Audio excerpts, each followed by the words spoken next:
বিসমিল্লাহির রহমানির রহিম। পরম করুণাময় ও অসীম দয়ালু মহান আল্লাহর নামে শুরু।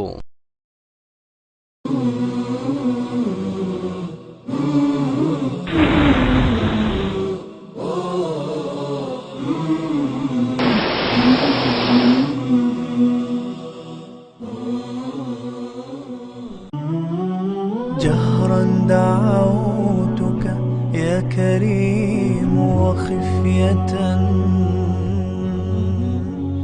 رفقا السلام عليكم ورحمة الله وبركاته. بسم الله الرحمن الرحيم. الحمد لله رب العالمين والصلاة والسلام على سيد المرسلين نبينا محمد وعلى آله وصحبه أجمعين.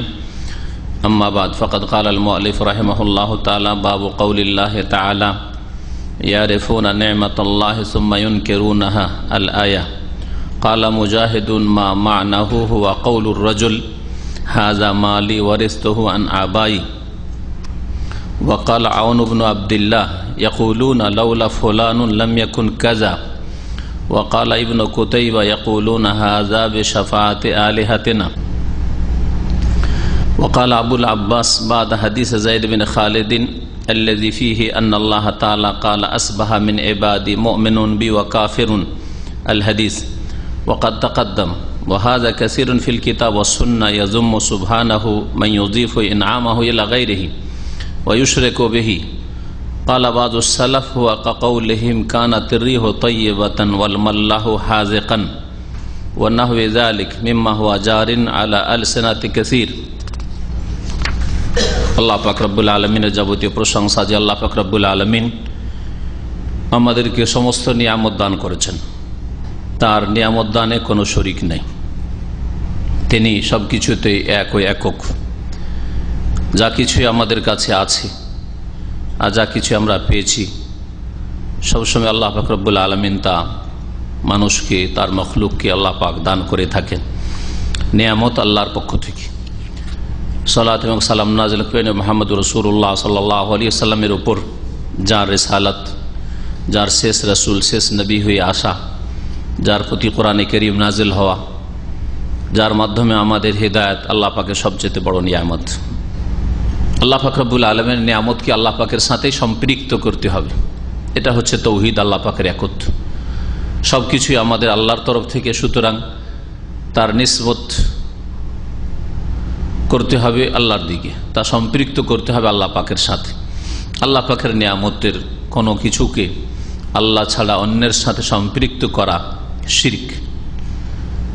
এই বিষয়টিকে বোঝানোর জন্য লেখক রহমতুল্লাহ আলাইহি এই অধ্যায়টি নিয়ে এসেছেন কিতাবুত তাওহীদের অধ্যায় নম্বর 41। তিনি বলছেন বাবু কওলিল্লাহি তাআলা, এই অধ্যায় হচ্ছে মহান আল্লাহর বাণী সম্পর্কে। আল্লাহ পাক ইরশাদ করছেন সূরা নাহলের আয়াত নম্বর 83-তে, ইয়ারিফুনা নি'মাতাল্লাহ সুম্মা ইউনকিরুনাহা। মানুষরা আল্লাহ পাকের নিয়ামতকে চেনে, আল্লাহ পাকের নিয়ামত সম্পর্কে জানে, চেনে, উপলব্ধি করতে পারে যেগুলি আল্লাহ পাকের অনুগ্রহ, আল্লাহ পাকের দান, আল্লাহ পাকের নিয়ামত। সুম্মা ইউনকিরুনাহা, তারপরেও তা অস্বীকার করে। জানার পরে, চেনার পরে, বুঝার পরেও আল্লাহ পাকের নিয়ামতকে ইনকার করে, অস্বীকার করে। এই আয়াতের সমাপ্তি বাকি অংশ হচ্ছে আকসারুহুমুল কাফিরুন। এই জন্য মানুষের অধিকাংশ মানুষ হচ্ছে অকৃতজ্ঞ, কাফির। কাফেরের শাব্দিক অর্থ হচ্ছে অকৃতজ্ঞ বা অস্বীকারী, অমান্যকারী। কাফের বড় কাফেরও হইতে পারে। বড় কাফের মানে অস্বীকারী, যে আল্লাহ পাককে অস্বীকার করে, অথবা আল্লাহ পাকের তৌহিদ একত্বকে অস্বীকার করে, অথবা আল্লাহ পাকের দানকে, আল্লাহ পাকের নিয়ামতকে অস্বীকার করে। সেটা নিজের বিদ্যা বুদ্ধির বলে পেয়েছে অথবা অন্য কারো মাধ্যমে পেয়েছে, এসব কথা বলে বা এইসব ধারণা রাখে, এরা হচ্ছে বড় কাফের। এইরকমই যতগুলি বড় কুফরির ধরন রয়েছে, প্রকরণ রয়েছে, দিক রয়েছে। বড় কুফরি এক রকমের কুফরি, আর এক রকমের কুফরি হচ্ছে অকৃতজ্ঞ হওয়া। আল্লাহরই দান মনে করে কিন্তু আল্লাহ পাকের শুকরিয়া জ্ঞাপন না করে, আল্লাহ পাকের কৃতজ্ঞ না হয়ে আল্লাহ পাকের অকৃতজ্ঞ হয় বিভিন্নভাবে। আল্লাহ পাকের হক আদায় করে না এইভাবে, যেভাবে আল্লাহ পাক কের হক আদায় হওয়া উচিত, আল্লাহ পাকের ইবাদত বন্দেগী হওয়া উচিত। আল্লাহ পাকের ইবাদত বন্দেগী না করে ইবাদতবিহীন জীবনযাপন করে। আল্লাহ পাকের অকৃতজ্ঞ হওয়ার একটা দিক হচ্ছে যেটা এখানে বোঝাতে চেয়েছেন, যে দান করলেন আল্লাহ কিন্তু সম্পৃক্ত করা অন্য কারো সাথে। সবকিছু দিচ্ছেন আল্লাহ, আর ওই সব আল্লাহ পাকের দানকে অন্যের সাথে জড়িয়ে দেন, আপনি অন্যের সাথে লাগিয়ে দেন। এটা হচ্ছে আল্লাহ পাকের অকৃতজ্ঞ হওয়া। সে অনেক সময় আকীদাগত বিশ্বাসগত নাও হইতে পারে। আকীদা বিশ্বাস আপনার আছে আল্লাহরই দান, কিন্তু কথায় কাজে চলাফেরায় যেন আপনি প্রমাণ করে দিচ্ছেন, প্রকাশ করছেন যেটা অমুকের মাধ্যমে হাসিল হয়েছে। এটাও আল্লাহ পাকের নাশুকরি করা, অকৃতজ্ঞ হওয়া। এই বিষয়টিকে আমি বারবার বলছি আমার কথায়, যে আল্লাহ ছাড়া অন্যের সাথে আল্লাহ পাকের দানকে, আল্লাহ পাকের নিয়ামতকে, আল্লাহ পাকের অনুগ্রহকে সম্পৃক্ত করা। রোগ ভালো করলেন আল্লাহ, হ্যাঁ, আপনাকে শেফা আরোগ্য দান করলেন আল্লাহ, আর আপনি বলছেন যে অমুক ডাক্তার আমাকে ভালো করলো। আপনার বিশ্বাসেই কথা নেই। মুসলিম যদি হন তো আপনার বিশ্বাস যে আল্লাহ ভালো করেছেন, কিন্তু কথাটা আপনার শিরকি কথা। এটাও আল্লাহ পাকের নাশুকরি করা, আল্লাহ পাকের অকৃতজ্ঞ হওয়া। এবং এই আয়াতের আওতাভুক্ত আল্লাহর নিয়ামতকে জানার পরে, চেনার পরে সেগুলিকে কি করে, অস্বীকার করে, অর্থাৎ আল্লাহর সাথে সম্পৃক্ত না করে অন্যের সাথে সম্পৃক্ত করে। আজকে বাড়িতে চুরি হয়েই যেত যদি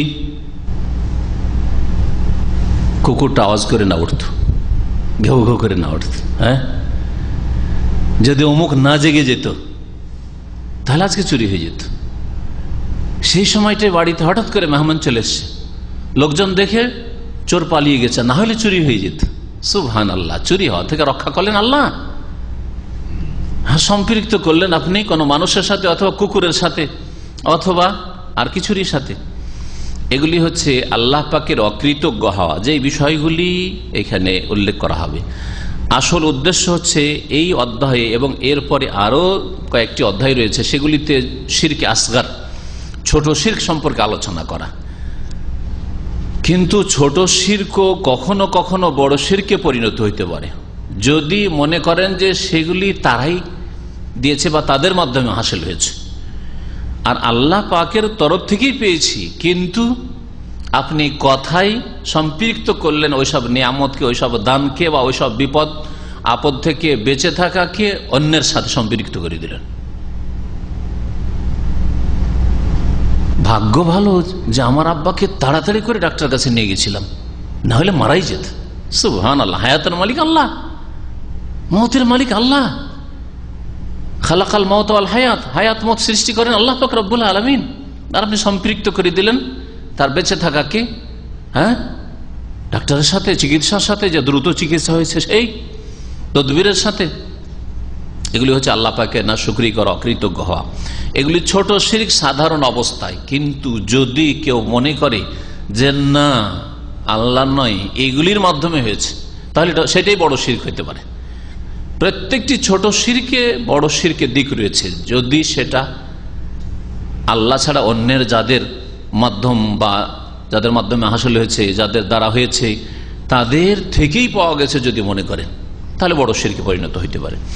বিভিন্ন উদাহরণগুলি আসবে। এই আয়াতের তাফসিরে বিভিন্ন মতগুলি পেশ করেছেন, বিশেষ করে তাবেইনদের বা আইম্মায়ে কেরামদের। বলছেন কালা মুজাহিদ, প্রখ্যাত তাবি মুজাহিদ রহমতুল্লাহ আলাইহি বলছেন মা নাহু, যার অর্থ হচ্ছে এই যে আয়াতে যে বিষয়গুলি এসছে এর অর্থ, মানে এর ব্যাখ্যা কি, তাফসির কি, বলছেন হুয়া কাউলুর রাজুল, এটা কোন মানুষের যেমন বলা, হাজা মালি, এই যে আমার ধন সম্পদ আছে, ওয়ারিসতুহু আন আবাই, এটা আমার বাপদাদা থেকে পেয়েছি, আমার এটা যেটা বলা হচ্ছে বংশীয় সূত্রে পাওয়া, বা কি বলা হয় যেটাকে পৈতৃক সম্পত্তি, যেটাকে বলা হচ্ছে আমাদের দেশের ভাষায়।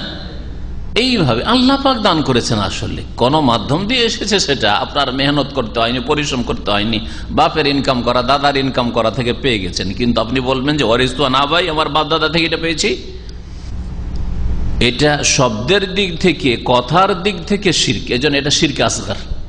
আর এই কথাগুলি অহরহ মুসলিমরা বলে থাকে। আর শিরকে আসগার, ছোট শিরক যেটার নাম, সেটা অন্যান্য কাবিরা গুনার চাইতে বড় কাবিরা গুনাহ। ভালো করে মনে রাখেন, কাবিরা গুনাহ অনেক রয়েছে। যেমন সামনে একটা উদাহরণ আসবে যে একজন লোক মিথ্যা কসম করলো, একজন লোক কসম করলো কিন্তু মিথ্যা, চুরি করেছে, বলছে আল্লাহর কসম, কিন্তু আল্লাহর কসম, আল্লাহর কসম চুরি করেনি, কসমটা আল্লাহর করলো, কসমে শিরিক করলো না, কিন্তু কথা কি বললো? মিথ্যা বললো।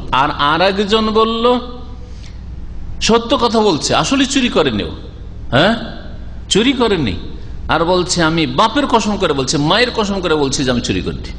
কে বড় অপরাধী? হ্যাঁ, যে আল্লাহ ছাড়া অন্যের কসম করলো। কারণ একজন মিথ্যার পাপ করলো, মিথ্যা কসম করে, কিন্তু শিরিক করেনি, ও আল্লাহরই কসম করেছে, আল্লাহর কসম করে মিথ্যা কথা বলেছে। আর একজন কথা সত্য বলেছে, আসলে চুরি করেনি, কথা সত্য বলেছে, কিন্তু আল্লাহ ছাড়া অন্যের বাপের মায়ের শপথ করেছে, দানার শপথ করেছে, ছেলের গায়ে হাত দিয়ে কসম করেছে, সে বড় অপরাধী। ওয়াকাল আউন ইবনে আব্দুল্লাহ, আউন ইবনে আব্দুল্লাহ বলছেন, ইয়াকুলুনা, অনেক লোকই বলে থাকে, লাউলা ফুলান লাম ইয়াকুন কাজা, অমুক যদি না হইতো তো এটা হাসিল হইতো না। যে কোনো ক্ষেত্রে, ডাক্তারের ক্ষেত্রে হইতে পারে, অথবা কোনো একটা বিপদ আপদে ধার করজ দিয়ে আপনাকে উদ্ধার করে দিয়েছে, যদি আমার শ্বশুর না থাকতো তো আমার বিদেশে আসা হইতো, সেই তো আমাকে পাঠিয়েছে। সুবহানাল্লাহ, কত বড় শিরক করলেন। আল্লাহ পাক আপনার রাজ্জাক ব্যবস্থা করেছেন, কিন্তু শ্বশুর 5 লাখ টাকা দিয়ে আপনাকে বিদেশে পাঠিয়ে দিয়েছে। আমার বড় ভাই যদি সৌদি আরবে না থাকতো তো আমার বিদেশে আসা হইতো, তিনি তো সব টাকা দিয়ে আমাকে নিয়ে এসছেন। শিরক করলেন আপনি। মাদ্রাসা পড়ারাও এরকম শিরক অনেকে করে। আমার আত্মীয় মক্কায় ছিল বা মদিনায় ছিল, সে আমার জন্য সুপারিশ করেছিল, তাই মদিনা ইউনিভার্সিটিতে আমার অ্যাডমিশন হয়েছে। এরকম সুপারিশ না হলে অ্যাডমিশন হইতো না। শিরক করে ফেলল, শিরক করে ফেলল। সে আল্লাহর নিয়ামতকে অন্যের সাথে সম্পৃক্ত করলো। ইয়ারে ফোনা নেমাত আল্লাহ, জানে যেটা আল্লাহ পাকের নিয়ামত, আল্লাহর দান, আর সুমাইনুকের উনহা, তা সত্ত্বেও কেমন অস্বীকার করেছে। ওয়াকসারহুমুল কাফিরুন, কারণ এরা অধিকাংশ হচ্ছে অকৃতজ্ঞ, নাশুকরগুজার। মোসানেফ রহমতুল্লাহ আলাইহি এই অধ্যায় দিয়ে আল্লাহ পাক রব্বুল আলামিনের প্রভুত্বের সাথে, রুবুবিয়াতের সাথে আদব কায়দা ফরজ, আদব রাখা ফরজ, এই বিষয়টি প্রমাণ করতে চাইছে।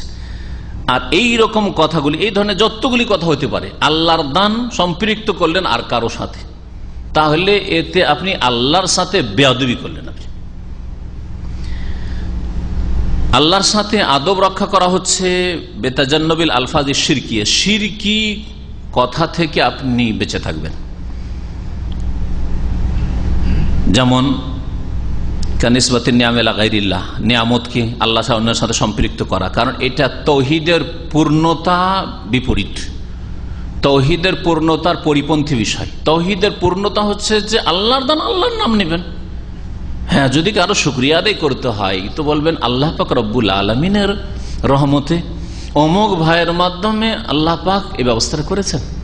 এই ধরনের কথা যদি বলেন, ঠিক আছে, তার শুকরিয়া আদায় করতে চান, সেটাও হইল আল্লাহ পাক রব্বুল আলামিন দান করেছেন, কিন্তু অমুক ভাই বা অমুকের মাধ্যমে আমার এই কাজটা হয়েছে, উনি বড় উপকার করেছেন, ওনার এই ক্ষেত্রে আমার সহযোগিতা রয়েছে, ইত্যাদি। এইরকম ভাষা বলেন যেগুলিতে আপনার আল্লাহর সাথে বিয়াদবি না হয় আর আপনি শিরকে লিপ্ত না হন। মুজাহিদ সম্পর্কে ভাষ্যকার বলছেন যে মুজাহিদ ইবনে জবর আল মক্কি, মক্কার তিনি প্রখ্যাত তাবেঈ আলেম ছিলেন, ইমাম রব্বানী, আব্দুল্লাহ বিন আব্বাস রাদিয়াল্লাহু তাআলা আনহুর ছাত্র, 104 হিজরিতে তার ইন্তেকাল। আউন বিন আব্দুল্লাহ ইবনে উতবা বিন মাসউদ, আউন বিন আব্দুল্লাহকে অনেকে আমরা জানি না, সেজন্য তার সম্পর্কে জাননি। তিনি হচ্ছেন আউন, আর তার বাপের নাম আব্দুল্লাহ, আর তার দাদার নাম হচ্ছে উতবা, আর তার দাদার বাবা হচ্ছেন মাসউদ, উতবা বিন মাসউদ। আব্দুল্লাহ বিন মাসউদের ভাই উতবা বিন মাসউদ। তাহলে আব্দুল্লাহ বিন মাসউদের বংশের হোজালি, হোজাল গোত্রের, তিনি 120 হিজরিতে ইন্তেকাল করেছেন। তারপরে লেখক বলছেন ওয়াকাল ইবনে কুতাইবা, ইবনে কুতাইবা এই আয়াতের তাফসিরে বলছেন ইয়াকুলুনা, মুশরিকরা বলে থাকে, হাজা বিশাফাহাতি আলিহাতিনা, এই যে এটা হাসিল হয়েছে না, এটা আমাদের দেবদেবী বা উপাস্যদের সুপারিশে, আল্লাহর কাছে তারা সুপারিশ করেছেন। আরব মুশরিকরা দোহাই দিত দেবদেবীর, আর বলতো যে লাত উজ্জা মানাতের সুপারিশে আমার রোগ ভালো হয়েছে, বালা মুসিবত দূর হয়েছে, বা মনের এই কামনা বাসনা পূরণ হয়েছে, এই বলে তারা শিরক করত। এটা ছোট শিরক না বড় শিরক? বড় শিরক এটা। কারণ তাদের ধারণা যে এই আলেহাগুলি, উপাস্যগুলি আল্লাহর কাছে সুপারিশ করার ক্ষমতা রাখে, সুপারিশ করার ক্ষমতা রাখে। এরা যদি কোনো কালে মানুষও থাকে তো এরা মৃত, আর তারপরে মৃত তাদের প্রতিমা পুতুল তৈরি করা হয়েছে, এরা কিসে সুপারিশ করতে পারবে? যে এদের সুপারিশ এটা হাসিল হয়েছে। আর তারপরে মুশরিকদের সুপারিশ সম্পর্কে যে ভ্রান্ত ধারণা, সেটা হচ্ছে যেমন মানুষ মানুষের কাছে সুপারিশ করতে গিয়ে প্রভাব বিস্তার করে, চাপ সৃষ্টি করে, ওই রকম ধারণা তাদের, যে এরা এদের চাপের মুখে, এই দেবদেবী উপাস্যদের চাপের মুখে আল্লাহ দিতেই হবে আল্লাহকে, আল্লাহর দেওয়া ছাড়া কোনো উপায় নেই। এটাও আরেকটা শিরকের দিক, আরেকটা শিরকের দিক। আর এইরকমই ভ্রান্ত শিরকি ধারণা আমাদের মুসলিম সমাজের শিরকারীরা, কবর মাজার পূজারীরা, যে আমরা যদি পীর না ধরবো তো আল্লাহর কাছে কে সুপারিশ করবে, কে আমাদের জান্নাতে নিয়ে যাবে? যদিও মনে করে যে আল্লাহ জান্নাত দাতা, তারপরেও কথাটা শিরকে আসগার কাবিরা গুনাহ। আর এতে যদি ধারণা থাকে যে এই ওলি আউলিয়ারা বা পীরে আল্লাহর সামনে চাপ সৃষ্টি করে তাদের ক্ষমতা দেখিয়ে ট্রেনে জান্নাতে নিয়ে যাবে আমাদেরকে, তাহলে এটা বড় শিরক। তো এদের মধ্যে ছোট শিরক আছে, বড় শিরক আছে। এরাও বলে যে এরা সুপারিশ করবে, ওলিয়া উলিয়া আমরা পীর কেন ধরি, অথবা আমরা মাজারে কেন যাই, মাজারে কেন চাদর চড়াই, খাসি মোরগ কেন জবাই করি, এরা আমাদের সুপারিশ করবে। হাযা বিশাফাআতি আলিহাতিনা, এই যে আমাদের মনস্কামনা পূরণ হয়েছে, বা এটা হবে সেটা হবে, জান্নাত পাবো ইত্যাদি, এটা আমাদের উপাস্যদের সুপারিশে। আলেহা, আরো মুশরিকরা আলেহা বলতো এই লাতুজ্জামানাত, এই দেবদেবীকে। হিন্দুরা এগুলোকে তাদের ভগবান বলে, হ্যাঁ ঈশ্বর বলে, বা তাদের দেবদেবী বলে, মা বলে। আর মুসলিমরা বাবা বলে। খুব মজা লাগলো একটা কথা এক ভাইয়ের পড়ে, যে দুই শ্রেণীর মুশরিক মানব জাতির মধ্যে আছে। এক শ্রেণীর মুশরিকরা মায়ের পূজা করে, আর এক শ্রেণীর মুশরিকরা বাবার পূজা করে। কথাটা খুব ভালো কথা, তাই না? হিন্দুদের যতগুলি দেবদেবী আছে, দেবী বিশেষ করে দেবী বেশি, তাদের দেবের চাইতে দেবী বেশি, মানে স্ত্রীলিঙ্গ বেশি। মা কালী, মা সরস্বতী, হ্যাঁ, মা লক্ষ্মী, ঠিক না, মা দুর্গা, সবগুলি মা আর মা। তারপরে গরু, গায়ের যে পূজা করে গোমাতা, তারা সব মায়ের পূজা করে। আর মুসলিম সমাজের কবর পূজারীরা খাজা বাবা, আটরসি বাবা, মাইজভান্ডারি বাবা, শাহজালাল বাবা, ঠিক না? তাহলে পার্থক্য শুধু এতটুকু, এরা বাবার পূজা করে মুসলিম সমাজের মুশরিকরা, আর এরা মায়ের পূজা করে। আর আরেক ভাষা আমি অনেক দিন থেকে বলে আসি, এটা আজকে নতুন বললাম আপনাদের কাছে, একজন অপরজনের কাছ থেকে শিখে, অনেক সময় বড় ছোটর কাছ থেকে শিখে। আর আমি বলতাম যে দুর্গা আর দরগার পার্থক্য, এরা দুর্গার পূজা করে হিন্দুরা, আর মুসলিমরা দরগাহের পূজা করে, বাবার পূজা করে আর মায়ের পূজা করে। পার্থক্য কিছু নেই, একই আকীদা। হাযা বিশাফাআতি আলিহাতিনা, এই কথাটি এরা আমাদের ওসিলা, এই কথাটি হিন্দুরাও বলে, দেবদেবীর পূজারীরাও বলে, আর মুশরিকরা 1400 বছর আগেও বলতো। আর মুসলিম সমাজের কবর পূজারীরা ওইটাই বলে যে এরা আমাদের ওসিলা, ওসিলা না হইলে আল্লাহর কাছে যাওয়া যায়, এরা আমাদের সিঁড়ি, এরা হচ্ছে আমাদের মাধ্যম, এইসব ভাষা বলে। ইবনে কুতাইবা সম্পর্কে বলছেন যে তিনি হচ্ছেন আব্দুল্লাহ বিন মুসলিম বিন কুতাইবা দাইনুরি আল হাফেজ, বড় মুহাদ্দিস ছিলেন। আর তার তাফসীরও রয়েছে অনেকগুলি, তার কিতাব রয়েছে। তার ইন্তেকাল 276 হিজরিতে। তো এই তাফসীরগুলি থেকে জানতে পারলাম যে ইয়ারিফুনা নেমাতাল্লাহ, এই আয়াতের তাফসীর করতে গিয়ে ছোট শিরক দিয়েও তাফসীর করা হয়েছে, আর বড় শিরক দিয়েও তাফসীর করা হয়েছে। আগের তাফসীরগুলো ছিল ছোট শিরকের তাফসীর, যে আল্লাহকে দাতা মনে করলো কিন্তু এরা হচ্ছে মাধ্যম, তাহলে এটা ছোট শিরক। আর যদি কেউ বলে হাযা বিশাফাআতি, আমাদের দেবদেবীর সুপারিশে এগুলি হাসিল হয়েছে, তো এটা বড় শিরক। তাহলে ইবনে কুতাইবা আয়াতের তাফসীর করেছেন শিরকে আকবার দিয়ে। এই আয়াত থেকে যা জানতে পারলাম যে মুশরিকেরা রুবুবিয়তের তাওহীদকে মানত, কারণ আল্লাহ বলছেন যে মুশরিকেরা আল্লাহর নিয়ামতকে চেনে, মানে জানে যেগুলি আল্লাহরই দান, আল্লাহ আমাদের সৃষ্টি করেছেন, আল্লাহ রিজিক দান করে, রুবুবিয়তকে মানত আরব মুশরিকেরা। তারপরেও তাদেরকে আল্লাহ পাক কাফিরুন মুশরিকুন বলেছেন, কুল ইয়া আইয়ুহাল কাফিরুন ইন্নামাল মুশরিকুনা নাজাস, মুশরিকেরা নাপাক, সুতরাং এই মক্কায় যেন আগামী বছর থেকে না, ফালা ইয়াকরাবুল মাসজিদাল হারাম বাদা আমিম হাযা, সূরা তাওবাতে আল্লাহ বললেন মসজিদে হারামের কাছে যেন এই মুশরিকরা আর না আসা আগামী বছর থেকে। আল্লাহ পাক এদেরকে বিতাড়িত করতে বলেন। কালিমা পড়ে মুসলিম হয়েছে আর না হয় লাঞ্ছিত হয়ে বিতাড়িত হয়েছে। এই আয়াত থেকে যা জানতে পারলাম যে আল্লাহ পাকের নিয়ামত সমূহকে আল্লাহর সাথে সম্পৃক্ত করা ফরজ। ওজুব ও নিসবাতের নিয়াম আল্লাহ সুবহানাহু ওয়া তাআলা, এক আল্লাহর দান, আর এতে মাধ্যম আর এই আর সেই ইত্যাদি এইসব কথা বলবেন না, কারণ এগুলো তাওহীদে ত্রুটি। তারপরে আল্লাহ ছাড়া অন্যের সাথে আল্লাহর নিয়ামতকে সম্পৃক্ত করা থেকে সতর্ক করা হয়েছে, কারণ এতে ইমানের খাতরা, বিপদ রয়েছে। আর তাহজির মিন নিসবাতিন নিয়াম ইলা গায়রিল্লাহ, গায়রুল্লাহর সাথে, আল্লাহ ছাড়া অন্যের সাথে আল্লাহ পাকের নিয়ামতকে কখনো সম্পৃক্ত করবেন না, সাবধান। লিআন্নাহু শিরকুন ফি রুবুবিয়্যাহ, কারণ নিয়ামত দান করা এটা আল্লাহর কাজ, আর আল্লাহর কাজ যদি অন্যের সাথে সম্পৃক্ত করেন তার মানে রুবুবিয়্যাতে শিরিক করলেন, তার মানে আল্লাহ পাকের কাজে শিরিক করলেন, যেটা কাফের মুশরিকরাও সাধারণত করতো না। তারপরে আয়াত থেকে জানতে পারলাম যে কথা বলার ক্ষেত্রে আল্লাহ পাকের আদবের খেয়াল রাখা ফরজ। ওজুবুত তাআদ্দুব ফিল আলফাজ, ভাষায় যেন আল্লাহর আদবের খেয়াল থাকে। কেউ যদি বলে যে মৃতকে আমাদের পীর সাহেব জীবিত করলো কুম্বিয়েজনি বলে, আমার হুকুমে উঠো, কত বড় বেয়াদবি আল্লাহর সামনে, কত বড় ধৃষ্টতা, কত বড় শয়তানি কথা। চিন্তা করুন তো দেখি, আমার হুকুমে উঠো। ঈসা আলাইহিস সালাম বলছেন কুম বিইজনিল্লাহ, আর এ শিখাচ্ছে যে না, পীরেরা কি করতে পারে, কুম বিইজনি দিয়ে জীবিত করতে পারে মৃতকে। আল্লাহ দিতে চান না রূহ ফিরিয়ে, আর এরা ফিরিয়ে নিতে পারে। কত বড় বেয়াদবি এগুলো! বেয়াদবি শিরকে আসগার না, এগুলো শিরকে আকবার, ইসলাম থেকে খারিজ হয়ে যাবে। ও তাহরিমুল ইতিমাদ আল আসবাব। আর এই আয়াত থেকে জানতে পারলাম যে দুনিয়ার যে উপায় উপকরণ রয়েছে, মাধ্যম রয়েছে, প্রত্যেকটা কাজের মাধ্যম রয়েছে। আপনাকে লেখাপড়া করতে হলে মাদ্রাসায় যেতে হবে, স্কুলে যেতে হবে, স্কুল মাদ্রাসায় যাওয়া মাধ্যম, তাই না? কোনো শিক্ষকের কাছে যাওয়া মাধ্যম। একটা কিতাব নিয়ে পড়া, কিতাব লাগবে আর ওস্তাদও লাগবে, মাধ্যম। কিন্তু আপনি কিতাবের উপর শুধু ভরসা, ওস্তাদের উপর ভরসা, ওস্তাদ আমাকে এলেম একবারে হালুয়ার মতো বা শরবতের মতো শরবত গুলি খাওয়িয়ে দেবে, হালুয়া বানিয়ে খাওয়িয়ে দেবে না। দানকারী আল্লাহ, আল্লাহ পাক যাকে ইচ্ছা দেন আর যাকে ইচ্ছা না দেন, যাকে ইচ্ছা কম দেন, যাকে ইচ্ছা বেশি দেন, দাতা আল্লাহ পাক রব্বুল আলামিন। তাহলে দুনিয়ার যে সব উপায় উপকরণ রয়েছে সেগুলির ওপর আস্থা ভরসা করা হারাম। আপনি আপনার চাকরির উপর ভরসা, অধিকাংশ মানুষের এই দুর্বলতা রয়েছে। আর এটা বুঝতে পারা যায়, আপনার চাকরিটা কেউ যদি খেয়ে নেয়, চাকরি যদি চলে যায়, হঠাৎ করে যদি আপনার দুর্দিন নেমে আসে, যদি আপনার অশান্তি সৃষ্টি হয়ে যায়, আপনার একেবারে প্রেশার এমন বেড়ে গেল, টেনশন এমন শুরু হয়ে গেল, সারা রাত ঘুম আসে না, কি করে খাবো, আর সংসার কি করে চলবে, আর ছেলে মেয়ের কি করব, কি করে তাদের লেখাপড়া করাবো, তাহলে বোঝা গেল যে আপনার তাওহীদে বড় ত্রুটি আছে, তাওহীদে বড় ত্রুটি আছে।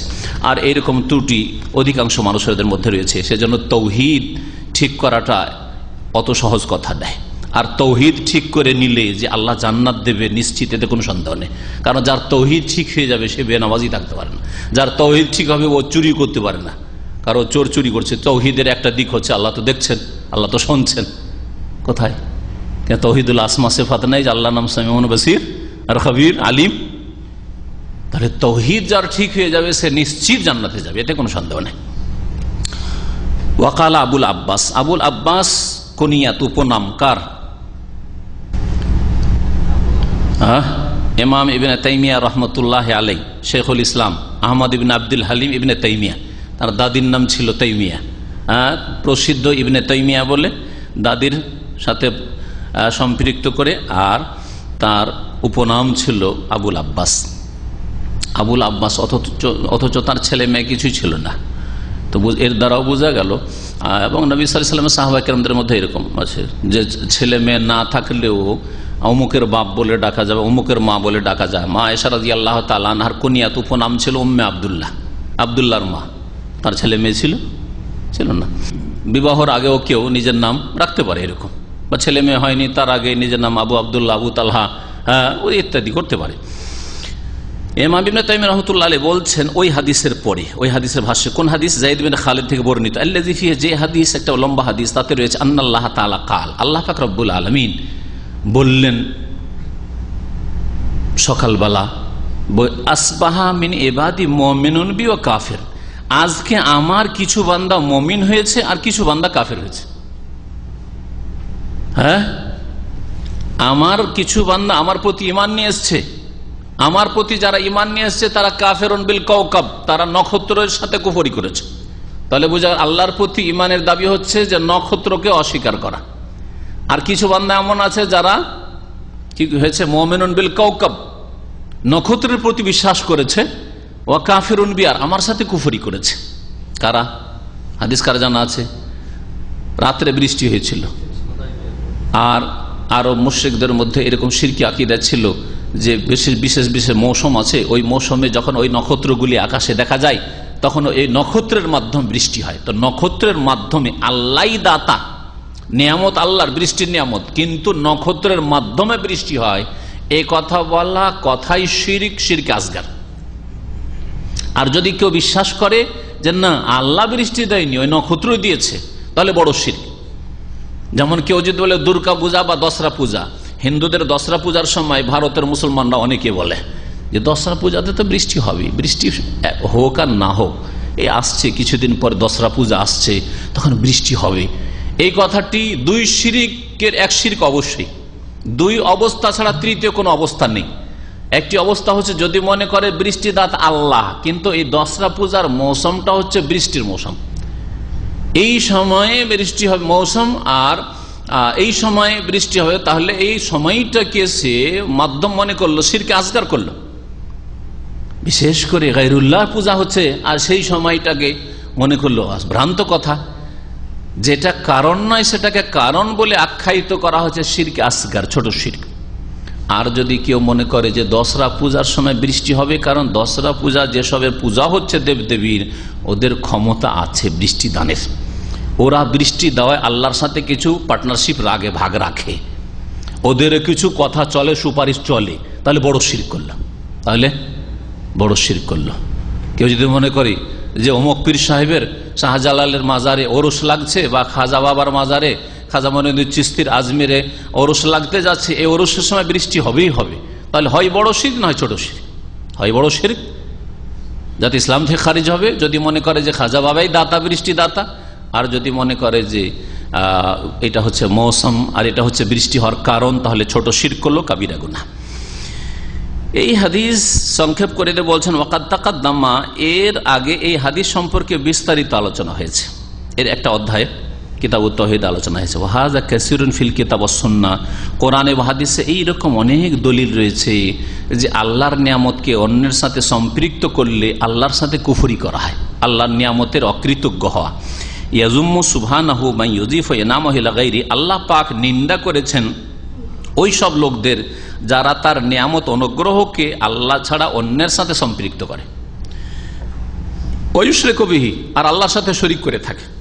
কালা বাযুস সালাফ, কিছু কিছু সালাফগণ বলেছেন, সালাফ বলা হয় আসলে সাহাবায়ে কেরামদের দলকে যারা রাসূলুল্লাহ সাল্লাল্লাহু আলাইহি ওয়াসাল্লামকে সরাসরি পেয়েছেন, আর তারপরে তাবেঈনদেরকে, আর তারপরে তাবা তাবেঈনকে, আর তার সাথে আইম্মায়ে কেরামকে, ফুকাহার মুহাদ্দিসিন ইমাম আবু হানিফা, শাফি, মালিক, আহমদ, আর আইম্মায়ে মুহাদ্দিসিন ইমাম বুখারী, মুসলিম, আবু দাউদ, নাসাঈ, তিরমিজি, ইবনে, এই জামানাটাকে সালাফদের জামানা বলা হইতে পারে। যেই জামানায় কবর মাজার পূজা ছিল না, সুফিজমের শিরক বিদআত ছিল না,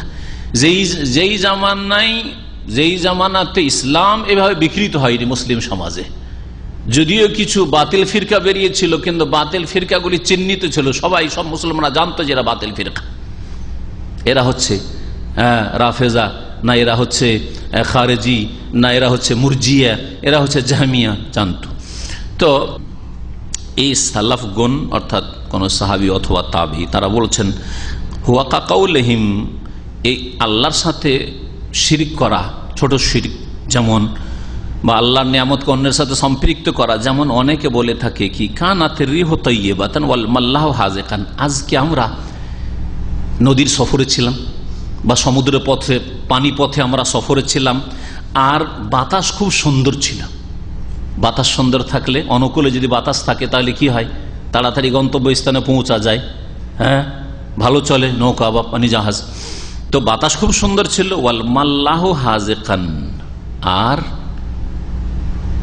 জাহাজের যে চালক ছিল, জাহাজের চালককে কি বলবেন সহজ ভাষায়, মাঝি, হ্যাঁ তরুণী। মাল্লাহ এ কি ছিল? হাজেকান, বড় চতুর চালাক ছিল, পারদর্শী ছিল। আমাদের জাহাজ বা এরোপ্লেনে যাচ্ছেন আজকাল, এরোপ্লেনটা আপনার ঢাকা যেতে ধরেন লাগে 5 ঘন্টা, আর দেখলেন 4 ঘন্টায় পৌঁছে গেল। তখন প্রশংসা করা শুরু করলেন। আল্লাহর প্রশংসা শুকরিয়া আদায় না করে কি প্রশংসা শুরু করলেন? হয় পাইলট ছিল, আরে এত দ্রুত চালালো, এত বাহাদুরির সাথে যে 5 ঘন্টা রাস্তা 4 ঘন্টায় সময়ের আগে ল্যান্ড করে দিয়েছে। আর না হলে ফ্লাইটটা খুব বড় ছিল, আর নতুন ফ্লাইট ছিল। সুবহান, আল্লাহর শুকরিয়া নেই। আল্লাহ যে সহি সালামত পৌঁছালেন গন্তব্যে, আল্লাহর শুকরিয়া নেই। প্রশংসা গায়রুল্লাহ, জাহাজের না জাহাজের পাইলটের। হ্যাঁ, এ হচ্ছে অবস্থা। এইগুলো হচ্ছে কি? ইয়ারিফুনা নিয়ামাতাল্লাহ, আল্লাহর নিয়ামতকে জানা সত্ত্বেও সুম্মা ইউনকিরুনাহা, তা অস্বীকার করা। আর অধিকাংশ লোক হচ্ছে অকৃতজ্ঞ, আল্লাহ শুকরিয়া করতে জানে না। ও নাহবে যালিকা, এই ধরনেরই কথা মিম্মা হুয়া জারিন আলা আলসিনাতি কাসীর, যা অনেক লোকের ভাষায় এসে থাকে, অনেকে বলে থাকে। এগুলি শিরকে আসগার, আল্লাহ ছাড়া অন্যের সাথে সম্পৃক্ত করা কোনো কিছু।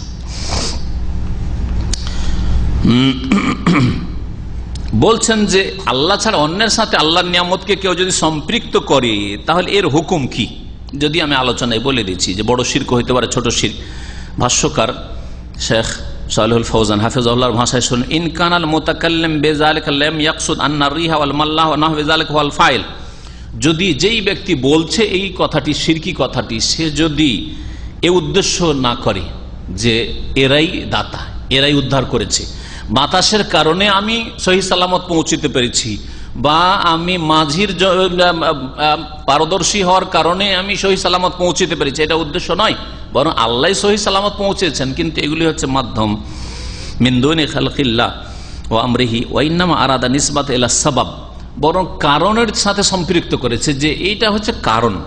ফাহাদা শিরকুন আসগার, শুধু কারণ হিসাবে বর্ণনা করলো, কিন্তু আল্লাহকেই নিয়ামত দাতা মনে করলো, তাহলে ছোট শিরক করলো।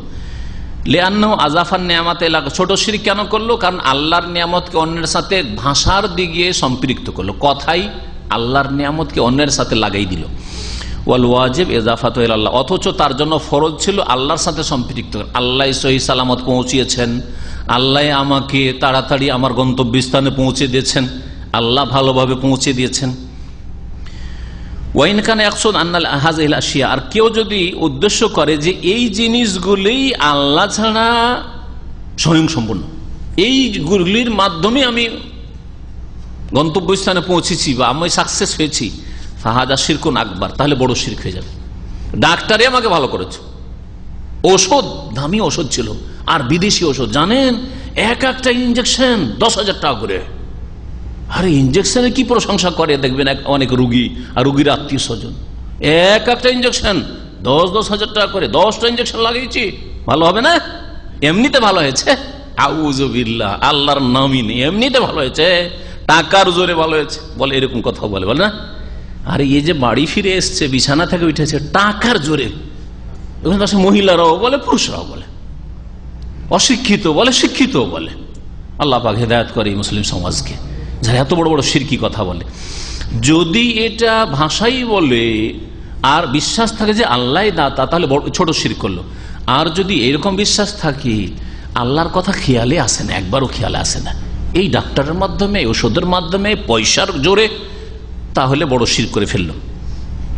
ওয়াল আউয়াল হুয়া আল্লাযী ইয়াজরি আলা আলসানাতি কাসীরিন মিনাল মুসলিমিন, অনেক মুসলিমরা যে বলে থাকে এটা সাধারণত প্রথম উদ্দেশ্যে, মানে আল্লাহর নিয়ামতকে অন্যের সাথে সম্পৃক্ত করা, কিন্তু আল্লাহকে সৃষ্টিকর্তা, আল্লাহ ভালো করনেওয়ালা, আল্লাহ পাক কামিয়াব করনেওয়ালা মনে করে, তাহলে ছোট শিরক করলো, কাবিরা গুনাহ করলো। সুতরাং তাদের থেকে বেঁচে থাকাও ফরজ। একই রকমের অধ্যায় এর পাশাপাশি রয়েছে 42 নম্বর অধ্যায়, আর বিষয়বস্তু একই, সেই জন্য এখনই সেরে নিতে চাইছি। একটু ধৈর্য সহকারে আপনার শোনেন, কারণ বিষয় একটাই। বাবা কওলিল্লাহি তাআলা, লেখক বলছেন মহান আল্লাহর বাণীর অধ্যায়, ফালা তাজআলু লিল্লাহি আনদাদা ওয়া আনতুম তা'লামুন, তোমরা জেনে শুনে আল্লাহর সাথে শরীক স্থাপন করিও না। ফালা তাজআলু লিল্লাহি আনদাদা, নিদ্দুনের বহুবচন হচ্ছে আন্দাদ, নিদ্দুন মানে শরীক, তাহলে আন্দাদ মানে শরাকা, আল্লাহর সাথে শরীক অংশীদার স্থাপন করিও না, সাব্যস্ত করিও না, অথচ তোমরা জানছো। জানছো মানে প্রত্যেকটা জিনিস জানা আছে এরকম নয়, জানার সুযোগ আছে। এমন নয় যে এমন বন জঙ্গলে যেখানে আল্লাহর কথা তাওহীদের কথা পৌঁছাবার কেউ নেই, এরকম নয়। অন্তুম তাআলামুন, হয় জানছো আর না হলে জানার উপায় উপকরণ মজুদ রয়েছে, রিসোর্স মজুদ আছে, মাধ্যম আছে, জানার সুযোগ সুবিধা আছে। এই জন্য যেসব ভাই বোনেরা ইসলামের সংস্পর্শে এসেছেন আর সহি আকিদার মানুষের সংস্পর্শে এসেছেন, সহি আকিদা জানার সুযোগ সুবিধা হয়েছে, তারপর অবজ্ঞা করলো, অস্বীকার করলো, তাদের কোনো মাফ নেই। কারণ হকের দাওয়াত তাদের কাছে পৌঁছে গেছে, কোরআন সুন্নাহর দাওয়াত পৌঁছে গেছে। আর যাদের কাছে পৌঁছেনি তাদের সম্পর্কে, পৌঁছেনি মানে পৌঁছা মানে এই নয় যে সৌদি আরবে শুধু আসা, দেশে থেকেও পৌঁছে যেতে পারে। ঘরে ইন্টারনেট ছিল, ঘরে ইসলামিক টিভি ছিল, ঘরে ইসলামিক কিতাব ছিল, বাংলায় মার্কেটে সহিহ বুখারী আছে, কোরআনে কারিমে তাফসীর আছে, পৌঁছে গেছে। কিন্তু কারো কাছে হয়তো পৌঁছেনি, হতে পারে সহিহ আকীদা পৌঁছাবার একজনও কেউ হয়নি, ব্যক্তিও হয়নি, কোনো কিতাবও হয়নি, কোনো সুযোগ সুবিধাই হয়তো হয়নি। আল্লাহ পাক জানেন যে কার ওজর কিয়ামতের দিনে কবুল হবে, কার ওজর কিয়ামতের দিন কবুল হবে এবং কোন কোন ক্ষেত্রে কবুল হবে। কোন কোন বিষয়গুলি যে রয়েছে যে আল্লাহ পাক যে বিবেকটা দিয়েছেন, বিবেক দিয়ে উপলব্ধি করা যায়। তাহলে ওই ক্ষেত্রে আমার কাছে শরীয়তের বিধান পৌঁছেনি, আমি এই হাদিস জানতাম না, এই আয়াত জানতাম না, এটা চলবে না। আরে খুন করা হারাম, এটা কমন সেন্স দিয়ে ধরতে পারবেন। চুরি করা হারাম, জিনা করা হারাম, এটা সাধারণ জ্ঞানে জানতে পারবেন, এই বিবেক দিয়ে জানতে পারবেন। আল্লাহ যদি আসমানি কিতাব নাজেল নাও করতেন তবুও বুঝতে পারতাম যে আমরা মানুষ আর গরু ছাগলের মতো যদি আমরা মিলন করি, জেনা ব্যভিচার, তাহলে আমার মাঝে আর পশু গরু ছাগল আর কুকুর শিরকালের মাঝে পার্থক্য কি থাকলো? তাহলে এর জন্য কোরআন হাদিস নাজেল না হইলে আল্লাহর কাছে জবাবদিহি করতে হবে। চুরি করা, জুলম করা, অত্যাচার করা, বেঈমানি করা, মারধর করা, গীবত করা, কারো মানহানি করা, ইত্যাদি যতগুলি জিনিস রয়েছে সাধারণ জ্ঞান দিয়ে বোঝা যেতে পারে। এমনকি তৌহিদের বিষয়টা সাধারণ জ্ঞান দিয়ে, তৌহিদের মৌলিক যে বিষয়টা সাধারণ জ্ঞান দিয়ে বোঝা যেতে পারে। একটা ছোট একটা জিনিস যদি আপনার সামনে রেখে দেওয়া হয় আর আপনার কাছে সায়েন্সেরও কোনো জ্ঞান নেই, কোরআনেরও কোনো জ্ঞান নেই, তারপরে বলবেন যে এটা কি হয়েছে, কোন এক জায়গায় তৈরি হয়েছে, কেউ তৈরি করেছে, ঠিক না? হ্যাঁ, একটা কাঁটা, ছোট কাঁটা, এটা সুচ আপনার সামনে যদি রাখা হয়, বলে প্রাকৃতিক তৈরি হয়েছে বলবেন নাকি? কোন নাস্তিক বলবে? তো একটা ছোট কাঁটা প্রাকৃতিক তৈরি হয়নি, কোন ফ্যাক্টরিতে তৈরি হয়েছে, কারখানায়, আর তারপরে সেখান থেকে কেউ বাজারে নিয়ে এসছে, বিক্রি করেছে, তারপরে আমার টেবিলে এসছে, ঠিক না? আর আপনি 3.5 হাতের এত সুন্দর অঙ্গ প্রত্যঙ্গ বিশিষ্ট মানুষ, প্রাকৃতিক প্রাকৃতিক তৈরি হয়ে গেছেন। হ্যাঁ,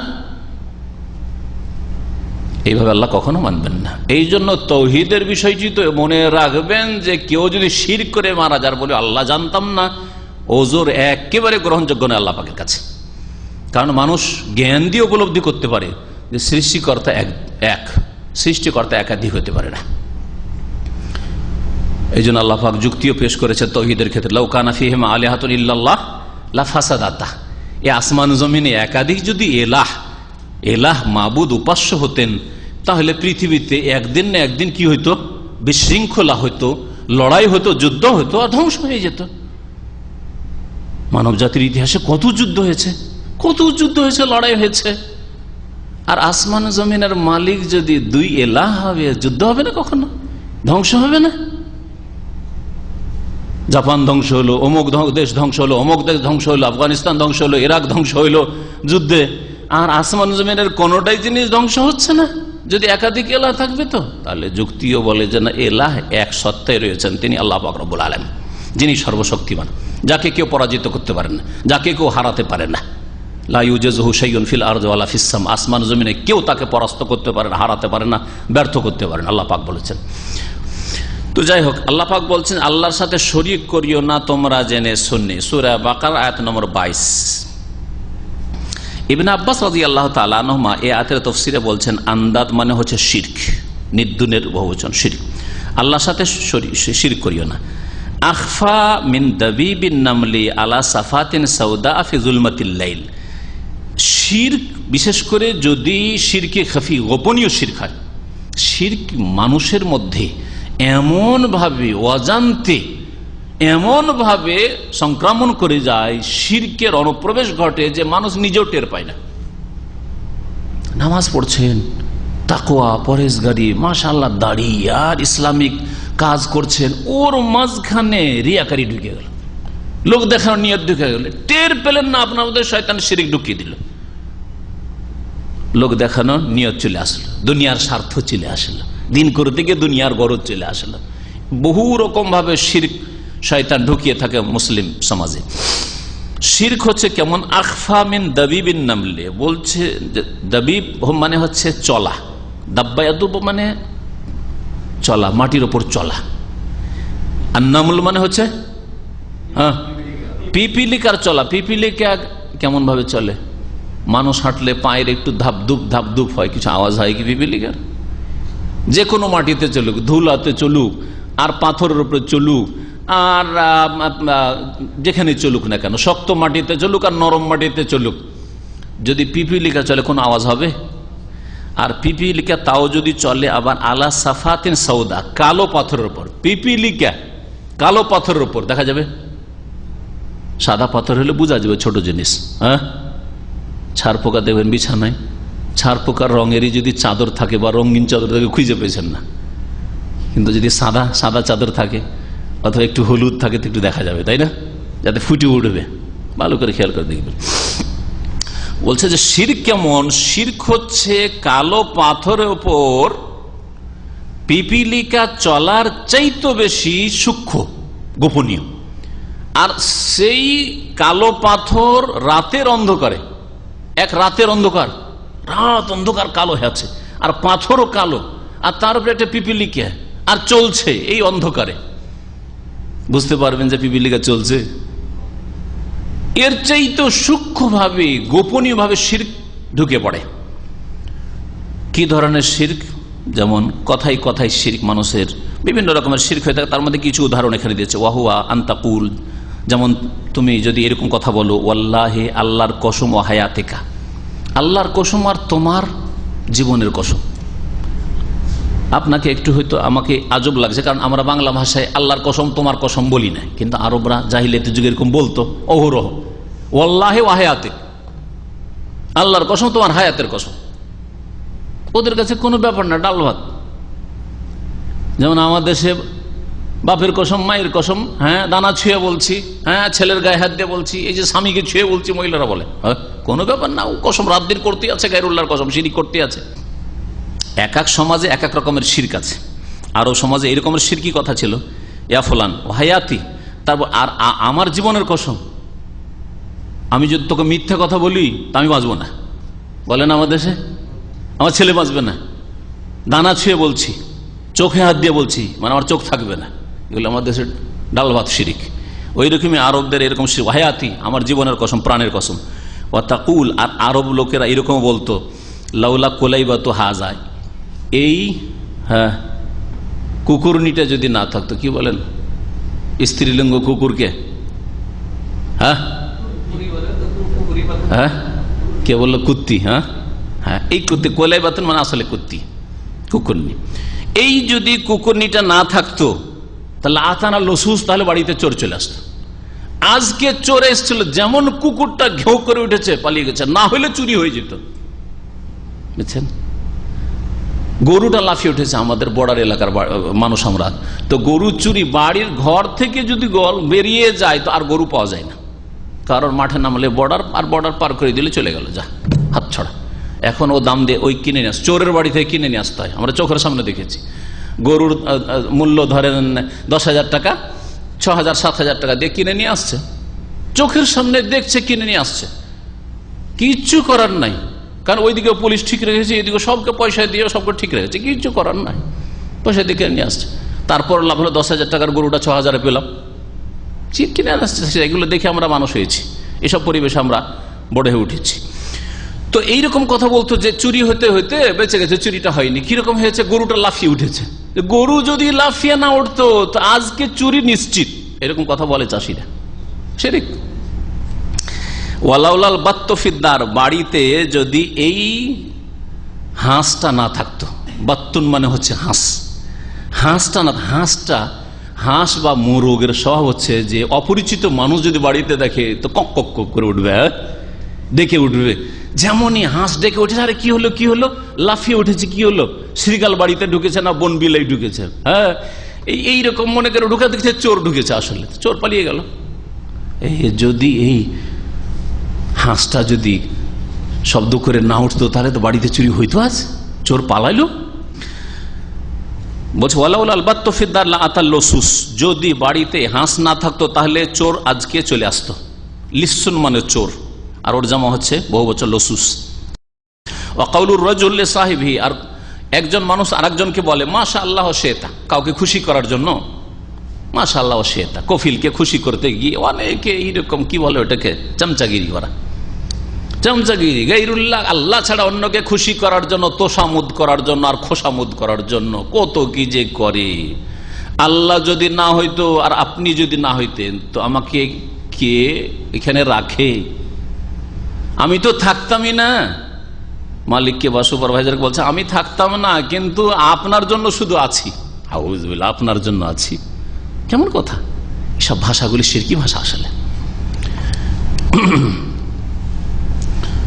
মাশাআল্লাহ ওয়াশাতা, আল্লাহ যা চান আর আপনি যা চান।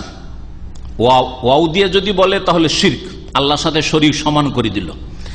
ওয়া কাউলুর রাজুলে, আর কোন মানুষের বল লাউলাল্লাহ ওয়া ফুলানুন, আল্লাহ যদি না হইতেন আর অমুক যদি না হইতো, আল্লাহ যদি না হইতেন আর ডাক্তার যদি না হইতো, ডাক্তারের চিকিৎসা না হইতো তো মারাই যেতাম, শিরক। লা তাজাল ফিহা ফুলানান, বলছেন ইবনে আব্বাস, আব্দুল্লাহ বিন আব্বাস সাহাবী বলছেন, দেখো এইসব কথা বলতে গিয়ে অমুকের নাম বলিও না, লা তাজাল ফিহা ফুলানান, অমুকের নাম উল্লেখ করিও না। হাজা কুল্লুহু বিহি শিরকুন, এই বিষয় এগুলি সব শিরিক, এগুলি শিরকি কথা। রাওয়াহু ইবনে আবি হাতেম, ইমাম আব্দুর রহমান ইবনে আবি হাতেম এই আসারটি আব্দুল্লাহ আব্বাস রাদিয়াল্লাহু তাআলা আনহুমা থেকে বর্ণনা করেছেন। আয়াত থেকে জানতে পারলাম যে ইবাদতের ক্ষেত্রে শিরক থেকে আল্লাহ সতর্ক করেছেন, যে আল্লাহর সাথে শরীক করিও না জেনে শুনে। তারপরে জানতে পারলাম যে মুশরিকরা তৌহিদের রুবুবিয়ত, আল্লাহ পাকের কাজের ক্ষেত্রে তৌহিদকে স্বীকার করত, মানত। তারপরে এই আসারগুলি থেকে ইবনে আব্বাস রাদিয়াল্লাহু তাআলা আনহু যে বক্তব্য, তার থেকে জানতে পারলাম যে শিরক আসগারটা খুব সূক্ষ্ম বিষয়, খাফিউন জিদ্দান, অত্যন্ত গোপনীয়। এমন অজান্তে শিরকে আসগার, ছোট ছোট শিরক ঢুকে পড়ে যে নিজেই হয়তো অনেক সময় টের পায় না মানুষ। ওয়াকাল্লা মাইয়াতানাব্বাহু লাহু, কম মানুষই টের পায় এ বিষয়ে। ওজুব তাজান্নুবিল আলফাজি শিরকিয়া, শিরকি কথা থেকে সব সময় বেঁচে থাকবেন, যদিও সেটা অন্তর থেকে বিশ্বাস করেন না। আপনি অন্তর থেকে বিশ্বাস করেন না, কিন্তু আপনি ভাষাগত শিরক করে ফেললেন। যদি আমি হার্ট ব্রেক না করতাম তাহলে শেষ হয়ে যেতাম, বা গাড়ি পাল্টি খেয়ে যেত, শিরক হলো না? অহরহ বলে থাকেন এই ধরনের কথা। হ্যাঁ, বেল্ট যদিও না বাঁধা থাকতো তো বাঁচা মুশকিল ছিল। আরে আল্লাহ বাঁচালে না, বেল্টে বাঁচাইলো, এই ধরনের কথা যখন তখন বলে থাকেন, এগুলো সব শিরকি কথা। তো এইরকম শিরক অনেকে করে থাকে। ওমর রাদিয়াল্লাহু তাআলা আনহু থেকে বর্ণিত, ওমর ইবনে খাত্তাব, ভাষ্যকার সালেহুল ফওজান হাফেজাহুল্লাহ বলছেন যে এটা আব্দুল্লাহ বিন ওমর থেকে বর্ণিত, ওমরের ছেলে আব্দুল্লাহ থেকে বর্ণিত, হয়তো এখানে ভ্রম হয়েছে। আন্না রাসূলুল্লাহ সাল্লাল্লাহু আলাইহি ওয়াসাল্লাম, রাসূলুল্লাহ সাল্লাল্লাহু বলেছেন, মান হালাফা বিগাইরিল্লাহ ফাকাদ কাফারা ওয়া আশরাকা, যে ব্যক্তি আল্লাহ ছাড়া অন্যের হলফ করলো, হলফ করা মানে শপথ করলো, কসম করলো, ফাকাদ কাফারা, সে কুফরি করলো বা শিরিক করলো। কুফরি করলো বা শিরিক করলো, হয় বর্ণনাকারীর সন্দেহ যে নবী সাল্লাল্লাহু আলাইহি ওয়াসাল্লাম কথাটা কাফারা বলেছেন না আশরাকা বলেছেন, সন্দেহ যখন হয়েছে যে দুটোর একটা বলেছেন, তখন দুটোই বলে দিয়েছেন, হয় এইটা বলেছেন নয় ওইটা বলেছেন। এটা একটা ব্যাখ্যা এই হাদিসের। বলছেন ইহতামিল আন ইয়াকুনা হাযা শাক্কা মিনার রাবি, বর্ণনাকারীর সন্দেহ। আর কেউ কেউ বলছেন না, আও এখানে ওয়াইয়ের অর্থে, অর্থাৎ যেই ব্যক্তি আল্লাহ ছাড়া অন্যের হলফ করলো, শপথ করলো, সে কুফরিও করলো, শিরকও করলো, কুফরিও করলো আর শিরক করলো। আল্লাহ ছাড়া অন্যের কসম করা কুফরি। কুফরি কোন দিক থেকে? আল্লাহ পাক সৃষ্টিকর্তা, আল্লাহ আমার মাবুদ, আল্লাহ রিজিক দাতা, আল্লাহ রব, কসম করবো কার? আল্লাহর। তা না করে আল্লাহ সৃষ্টির কসম কেউ করলো, তাহলে সে কি করলো? আল্লাহর অকৃতজ্ঞ হলো, সেই জন্য ছোট কুফর, কুফরে আসগার করলো, কুফরে আসগার করলো। যদিও আল্লাহকে সৃষ্টিকর্তা মানে আর মাবুদ মানে, তারপরেও সে কি করলো? ছোট কুফরি করলো। আর শিরক করলো কি জন্য? কারণ হলফ করা, কসম করা হচ্ছে ইবাদত, আর সেই ইবাদত আল্লাহর না করে সেটা আল্লাহ ছাড়া অন্যের সাথে সম্পৃক্ত করলো, যদিও সে আল্লাহকেই মাবুদ মনে করছে, সেই জন্য বড় শিরক হয়তো বলবো না, সেটাকে ছোট শিরক বলবো, এই জন্য শিরকে আসগার বলবো। কিন্তু কোনো মানুষ যদি তাজিম করতে গিয়ে মানুষের বা আল্লাহর সৃষ্টির তাজিম করতে গিয়ে আল্লাহর মতো মনে করে, তাহলে কিন্তু সেটা আল্লাহ ছাড়া অন্যের কসম ছোট শিরক থাকবে না, বড় শিরক হয়ে যাবে। যেমন যারা কবর মাজার পূজা করে, আমি বড় পীর সাহেবের কসম করছি, কি বলবেন এটা ছোট শিরক? বড় শিরক। কারণ তারা তাজিমে আল্লাহ পাকের কাজগুলি এদেরকে দিয়ে রেখেছে। আল্লাহ হায়াত মতের মালিক, এরাও অনেককে জীবন দিতে পারে, মারতে পারে, উদ্ধার করতে পারে, রুজি দিতে পারে, ছেলে মেয়ে দিতে পারে, রোগ ভালো করতে পারে, সেই জন্য বড় শিরক। এটা হচ্ছে খাজা বাবার কসম করছি, যদি এরকম কথা বলে তাহলে বড় শিরক। কেউ যদি বলে আমি হিন্দুদের কোন দেবদেবীর শপথ করছি, তাহলে কি বলবে? ছোট শিরক না বড় শিরক? বড় শিরক, বড় শিরক। হাদিস তিরমিজিতে রয়েছে এবং ইমাম তিরমিজি হাসান বলেছেন, আর ইমাম হাকিম হাদিসটাকে সহি বলেছেন। এই হাদিস থেকে জানতে পারলাম যে আল্লাহ ছাড়া অন্যের কসম করা হচ্ছে শিরক এবং কুফরি আল্লাহর সাথে। আর আন্না তাজিম বিল হালফ হাক্কুন লিল্লাহি তাআলা, কসমের ক্ষেত্রে আল্লাহর তাজিম করা হচ্ছে আল্লাহর হক। আল্লাহর তাজিম করবে, আল্লাহর কসম করবে, এটা হচ্ছে আল্লাহ পাকের তাজিম করা। ফালা ইউহলাফু ইল্লা বিহি, সুতরাং আল্লাহ ছাড়া অন্যের কসম করা জায়েজ নয়। আর আল্লাহ ছাড়া অন্যের কেউ যদি কসম করে তার কোনো কাফফারা নেই। সে কাবিরা গুনাহ করলো, শিরকে আসগার কাবিরা গুনাহ করলো, তার কোনো কাফফারা নেই। কারণ এই মর্মে আল্লাহ পাক কাফফারা বলেনি, কাফফারা বলেছেন কিসের? আল্লাহর কসম করলো ভবিষ্যতের ক্ষেত্রে, আর কসমটাকে পুরা করতে পারলো না, মানে রক্ষা করতে পারলো না, কসম ভঙ্গ করলো, সেই ক্ষেত্রে আল্লাহ বলছেন লা ইউআখিযুকুমুল্লাহু বিল্লাগwi ফি আইমানিকুম ওয়ালাকিন ইউআখিযুকুম বিমা আক্কাদতুমুল আইমান। তোমরা যদি অন্তরস্থল থেকে নিয়ত করে অকাট্য করে কসম করো, তাহলে আল্লাহ পাক পাকড়াও করবেন। ফাকাফারাতুহু, তার কাফারা হচ্ছে ইতআমু আশারাতি মাসাকিন, 10 মিসকিনকে খাবার দেওয়া, মিন আওসাতি মা তুতঈমুন আহলিকুম, মধ্যম খাবার, যে খাবার তোমরা তোমার পরিবার পরিজনকে খাওয়াও। আও কিসওয়াতুহুম, অথবা 10 মিসকিনকে কাপড় চোপড় দেওয়া, তাদের পোশাক দেওয়া, আল্লাহ ইখতিয়ার দিয়েছেন। আও তাহরিরুর রাকাবা, অথবা একটা গোলাম দাসদাসী স্বাধীন করা, তিনটাতে আল্লাহ পাক ইখতিয়ার দিয়েছেন। তিনটের কোন একটা যদি না করতে পারো তাহলে ফামাল্লাম ইয়াজিদ, না পারে কেউ যদি বা না পায়, ফাসিয়ামু সালাসাতি আইয়াম, 3 দিন রোজা রাখা, যালিকা কাফফারাতু আইমানিকুম, এটা হচ্ছে তোমাদের কসমের কাফফারা। কিন্তু মিথ্যা কসমের কাফফারা নেই। মিথ্যা কসম কাবিরা গুনাহ। কেউ বলে আল্লাহর কসম করে বলছে, আল্লাহরই কসম খেলো, আল্লাহর কসম করে বলছে চুরি করিনি, আর চুরি করেছে, তাহলে কি বলবেন? কাফফারা নেই, কাবিরা গুনাহ, জাহান্নামে যাবে যদি তওবা না করে। তাহলে ইয়ামিনে গমুস বলা হয়েছে এটাকে হাদিসে, ইয়ামিনে গমুস, জাহান্নামে নিয়ে যাবে। আর আরেকটা হচ্ছে শিরকি কসম, গায়রুল্লাহ, আল্লাহ ছাড়া অন্যের কসম করলো, হয় বড় শিরক হবে, না হয় ছোট শিরক হবে, কাবিরা গুনাহ। বড় শিরক হলে কাবিরা গুনাহর সাথে ইসলাম থেকে বহিষ্কৃত হবে, আর ছোট শিরক হলে কাবিরা গুনাহ, তওবা করতে হবে, কিন্তু এর জন্য কাফফারা নেই। কাফফারা কিছু আছে? যদি আল্লাহর কসম করে ভবিষ্যতের উপর, আগামীর জন্য, আর সেই কসমকে যদি অটুট না রাখতে পারে, তাহলে আব্দুল্লাহ বিন মাসউদ রাদিয়াল্লাহু তাআলা আনহু থেকে বর্ণিত, তিনি বলছেন, আব্দুল্লাহ মাসউদ রাদিয়াল্লাহু তাআলা আনহু থেকে বর্ণিত, তিনি বলছেন লা আন আহলিফা বিল্লাহি কাযিবান আহাব্বু ইলাইয়া মিন আন আহলিফা বিগাইরিহি সাদিকান। আমি যদি আল্লাহ পাকের মিথ্যা কসম খাই, এটা আমার কাছে বেশি ভালো যে আমি আল্লাহ ছাড়া অন্যের সত্য কসম করব এর তুলনায়। অর্থাৎ আল্লাহ পাক ছাড়া অন্যের সত্য কসম, অন্যের কসম করলো সত্য কসম, এর চাইতে ভালো আমার কাছে কি আল্লাহর কসম করা কিন্তু মিথ্যা কসম।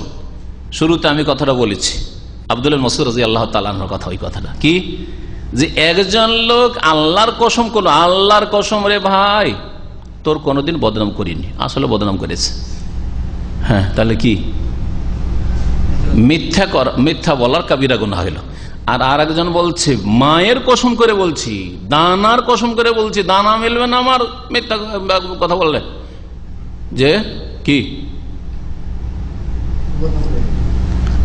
তোর বদনাম করিনি, আসলে বদনাম করেনি, ওর কথা কিন্তু সত্য, কিন্তু আল্লাহ ছাড়া অন্যের কসম করলো। কে বেশি অপরাধী?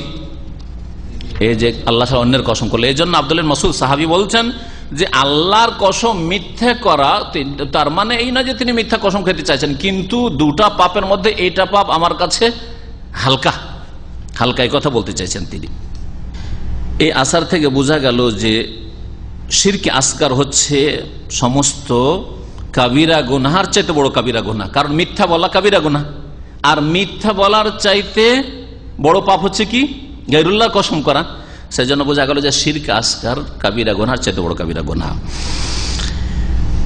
এই আসার থেকে আরো বোঝা গেল যে কখনো যদি নিরুপায় হয়ে দুটো ক্ষতির একটা ক্ষতি বরণ করতে হয়, তো কোনটা ক্ষতি বরণ করবেন? যেটা ছোট ক্ষতি। আপনাকে এমন অবস্থা হয়ে গেছে যে দুটোর মধ্যে একটা ভুল করতে হচ্ছে, তো কোনটা ভুল করবেন? যেটা হালকা ভুল ওইটা করবেন, যেটা হালকা ভুল সেই ভুলটা করবেন।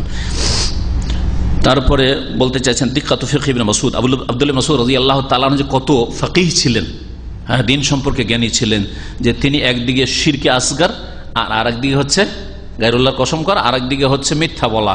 দুটোর তুলনা করে তিনি বলছেন যে মিথ্যা বলার চাইতে বড় অপরাধ হচ্ছে শিরিক করা, শিরকে আসগার করা, আল্লাহ ছাড়া অন্যের কসম করা। হুযায়ফা রাদিয়াল্লাহু তাআলা আনহু থেকে বর্ণিত, তিনি বলছেন যে নবী করিম সাল্লাল্লাহু আলাইহি ওয়াসাল্লাম বলেছেন লা তাকুলু, তোমরা বলিও না মাশাআল্লাহ ওয়া শাআ ফুলান, আল্লাহ যা চান আর অমুক যা চায়, এরকম কখনো আল্লাহর সাথে অন্যকে মিলিয়ে বলবে না। ওয়ালাকিন কুলু, তবে তোমরা বলতে পারো মাশাআল্লাহ সুম্মা শাআ ফুলান, আল্লাহ যা চান আর তারপরে অমুক যা চায়। তাহলে সুম্মা দিয়ে অতঃপর দিয়ে আরবিতে বলা যাবে, কারণ সুম্মা আসে কিসের জন্য? বিলম্বের জন্য। আল্লাহ যা চান বলে নিলাম, অতঃপর অমুক যদি চাই তো হইতে পারে। অর্থাৎ এই ভাষাতে আমরা না বলে এরকম আমরা বলি, কারো কাছে হয়তো ধার করে চাইতে গেছেন, আল্লাহ যদি চাই ভাই তো আপনার দ্বারা আমার উপকার হবে, হ্যাঁ, আর তারপরে আপনি চাইলে এটা উপকার হইতে পারে, তারপরে দিয়ে বলবেন। কিন্তু যদি বলেন আল্লাহ যদি চান আর আপনি যদি চান তো আপনার দ্বারা এই উপকার হবে, তাহলে শিরক করলেন না। একসাথে জমা করে একসাথে বলা এবং বলে জায়েজ নাই, নিষেধ করেছেন রাসূলুল্লাহ সাল্লাল্লাহু আলাইহি ওয়াসাল্লাম। আর এর চাইতে সবচেয়ে ভালো হচ্ছে তৌহিদ পূর্ণতা, তৌহিদের মাশা আল্লাহ ওয়াহদাহু, আল্লাহ যা চান তাই হয়। আল্লাহ যদি চান তাহলে সবটাই হইতে পারে, আল্লাহ যদি চান তো যে কোনো মানুষ দিয়ে উপকার হইতে পারে, আপনার দ্বারা উপকার হইতে পারে, আপনার নাম বলার প্রয়োজন নেই। হ্যাঁ, আল্লাহ মাশা আল্লাহ ওয়াহদাহু, এটা সবচেয়ে ভালো তৌহিদের পূর্ণতা। আর তারপরে যদি কখনো বলতে হয় তাহলে সুম্মা অতঃপর দিয়ে বলবেন। এখানে আবু দাউদের হাদিসের সনদ সহি, এর দ্বারা বোঝা গেল যে সুম্মা দিয়ে অন্যের নাম উল্লেখ করা যেতে পারে। ইব্রাহিম নাখি প্রখ্যাত তাবেঈ থেকে বর্ণিত, তিনি বলছেন আন্নাহু ইয়াকরাহু আন ইয়াকুলা রাজুল, কোন মানুষের এ কথা বলা মাকরুহ। আর সালাফে সালেহিন তাবেঈনদের যুগে মাকরুহ বলতেন মাকরুহ তাহরিমিকে, হারামকে, অর্থাৎ এ কথা বলা হারাম কি আউযু বিল্লাহি ওয়া বিকা, আল্লাহর আশ্রয় চাইছে আর আপনার আশ্রয় চাইছে। কোন মানুষ মারধর করার জন্য তাড়া করে আসছে আর দৌড়তে দৌড়তে কারো বাড়িতে যা ঢুকে গেল আর গিয়ে বলছে যে আউযু বিল্লাহ, আল্লাহর আশ্রয় চাইছি ভাই আর আপনার আশ্রয় চাইছি, আপনি আমাকে বাড়িতে আশ্রয় দেন। আর বা এবং দিয়ে যদি বলে তো জায়েজ নাই, এটা হারাম। ওয়ায়ুজাউযু আন ইয়াকুল, আর তিনি জায়েজ বলতেন ইব্রাহিম নাখি এ কথা বলে। ইব্রাহিম নাখি কে জানেন কি? হ্যাঁ, ইমাম আবু হানিফার শিক্ষকের শিক্ষক, ওস্তাদের ওস্তাদ। ইব্রাহিম নাখি রহমতুল্লাহ আলাইহি বলছেন যে এটা জায়েজ। তিনি জায়েজ বলতেন কি বিল্লাহি সুম্মা বিকা, আউযু বিল্লাহি সুম্মা বিকা। এরকম হয়তো নিরুপায় অবস্থায় পড়েছেন আর কারো কাছে আশ্রয় চাইতে হয়েছে, হতে পারে যে কোনো মানুষের, জীবিত মানুষের কাছে আশ্রয় চাওয়া যায়, মৃতর কাছে নয়। জীবিত মানুষের কাছে আশ্রয় চাওয়া যায় রয়েছে যদি সেই কাজটা সে করে দিতে পারে। আল্লাহর কাছে আশ্রয় চাই আর তারপরে ভাই আপনি আমাকে একটু আশ্রয় দেন, তারপরে অতঃপর দিয়ে বলেন তো জায়েজ রয়েছে। আউযু বিল্লাহি সুম্মা বিকা এই কথা বলা জায়েজ রয়েছে, কারণ আল্লাহর সাথে সমান করে দিলেন না, তার সীমিত ক্ষমতা আছে, ওই ক্ষমতাতে তার বাড়িতে আশ্রয় দিলে আপনার জানটা বেঁচে যাবে, এটা আশ্রয় চাওয়া যেতে পারে। কিন্তু মৃতর কাছে কোনো ক্ষেত্রেই জায়েজ না, কারণ মৃত সামান্যতম আশ্রয় দিতে পারে না। সুতরাং কেউ যদি কবর মাজারের কাছে গিয়ে, জিলানি চিস্তির কবরের কাছে গিয়ে আল্লাহর পানা চায় আর বাবা গৌতমার পানা চায়, তাহলে কি বড় শিরক করলেন। কাল ওয়াকুল, আর বলে থাকে অনেকে লাউলাল্লাহ সুম্মা ফুলান, ওয়াকুল, আর বলতে পারে লাউলাল্লাহ, যদি আল্লাহ না হইতেন অতঃপর তিনি, অতঃপর দিয়ে যদি অমুক, আল্লাহ না হইতেন আর অমুকের সাহায্য না হইতো, অতঃপর দিয়ে যদি বলে তো জায়েজ। ওয়ালা তাকুলু, আর এরকম বলবে না লাউলাল্লাহ ওয়া ফুলান, আল্লাহ যদি না হইতেন আর অমুক না হইতেন, আর বা এবং দিয়ে বলবে না। বলছেন শেখ সালেহুল ফৌজান হাফেজাহুল্লাহ তাআলা ইখতাসসু হাযাল হুকুম, এই যে আল্লাহ ছাড়া অন্যের আশ্রয় নেওয়া, এটা প্রথম কথা যেই ক্ষেত্রে আশ্রয় নিচ্ছেন আশ্রয় দিতে পারবে কি পারবে না, যদি জীবিত মানুষের ক্ষমতায় থাকে তাহলে আশ্রয় চাওয়া যেতে পারে, আর যদি ক্ষমতায় না থাকে তো আশ্রয় চাওয়া যাওয়া যায় না। এটা একটা জিনিস। দ্বিতীয় যে বিষয়টি তিনি বলছেন এখানে, ওয়াহুয়াল আউযু বিল মাখলুক, কোন সৃষ্টির কাছে আশ্রয় নেওয়া, বিল মাখলুকিন আল আহিয়া, জীবিত মাখলুকের কাছে, জীবিত মানুষের কাছে, আল্লাযীনা লাহুম কুদরা, যার ক্ষমতা রয়েছে, ক্ষমতা আছে, দুনাল আমওয়াত ওয়াল আজিজিন, মৃতদের কাছে নয়, এবং যারা অপারগ তাদের কাছে নয়। অপারগ কারা? অপারগ হচ্ছে দুই রকম, আর তিন রকম বলে সবগুলি চলে আসবে। মৃত অপারগ, আল্লাযীনা ইয়াদউনা মিন দুনি মা ইয়ামলিকুনা মিন কিতমির, আল্লাহকে বাদ দিয়ে অন্যদেরকে যাদেরকে মানুষ ডাকে তারা সামান্যতম একটা ক্ষুদ্র জিনিসেরও মালিক না, কিতমিরের মালিক না। আল্লাহ বলেছেন খেজুরের আঁটির উপর যে আবরণ থাকে ওইটারও মালিক না, তো কিছুরই মালিক না, সুতরাং কিছু দিতে পারে না। মৃত এ হচ্ছে আজিজ, অপারগ। অপারগ হচ্ছে আপনার এমন কিছু চাইছেন যেটা তার ক্ষমতায় নেই। আপনি 10-20 হাজার টাকা 50 হাজার টাকা যদি চান তো দিতে পারবে, তাই না? একটা লোকের বাড়ির দরজা খোলা আছে আর সে বাড়িতে আছে, আর ভাই আপনি দরজাটা খুলেন, আমাকে একটু আপনার বাড়িতে আশ্রয় দেন, চাওয়া জায়েজ কিনা? হ্যাঁ, দিতে পারবে না? পারবে না। এতটা আশ্রয় দিতে পারে যে আপনার বাড়িতে লুকিয়ে দিল, দরজাটা বন্ধ করে দিল, না কেউ আমার বাড়িতে ঢুকতে পারবে না। পারবে হয়তো, এতটুকু ক্ষমতা থাকতে পারে। কিন্তু যদি মাঠে ঘাটে যদি এইরকম হয় যে 50টা 100টা লোক তাড়া করে আসছে আর একটা লোক দাঁড়িয়ে আছে, আর একটা লোক নেক লোক, ওই রকমই ওলিউল্লাহ মানুষ, পরহেজগার মানুষ দাঁড়িয়ে আছে, আপনি আল্লাহ পাকের ওলি, আমাকে আশ্রয় দেন, রক্ষা করেন, তাহলে এটা ক্ষমতাই নেই, ক্ষমতার বাইরে, আজিজ, অপারগ। 50 জনের সামনে একজন অপারগ। অপারগ হচ্ছে চোখের আড়ে যে আছে। আপনাকে বিদেশে আছেন আপনি, আর আপনাকে ডাকাত তাড়া করে আসছে, আর আপনার বাপ 5000 কিলোমিটার বাংলাদেশে আছে বলছে, আর আপনার বাপ করে ওলিউল্লাহ মানুষ, কোন পীরের মুরিদ হয়ে খলিফা হয়ে গেছে, গদ্দি নসীন হয়ে গেছে। এখন বাপকে ডাকছেন যে বাবা গো আপনি তো আল্লাহর ওলি, রক্ষা করেন আমাকে। হ্যাঁ, পারগ না অপারগ? অপারগ, আজিজ, দূরে আছে, চোখের আড়ে আছে। এখানে 1 কিলোমিটার দূরে সমুদ্র আছে, সমুদ্রে ডুবছেন, আর যদি ডাক দেন আমাদেরকে, আমরা এখানে আছি, তো আমরা পারগ না অপারগ? অপারগ আমরা, তাহলে এটা শিরক। তো অপারগ মানে চোখের আড়ে আছে, গায়েব। অপারগ মানে হচ্ছে তার ক্ষমতার সাধ্যের বাইরে। অপারগ মানে হচ্ছে মৃত।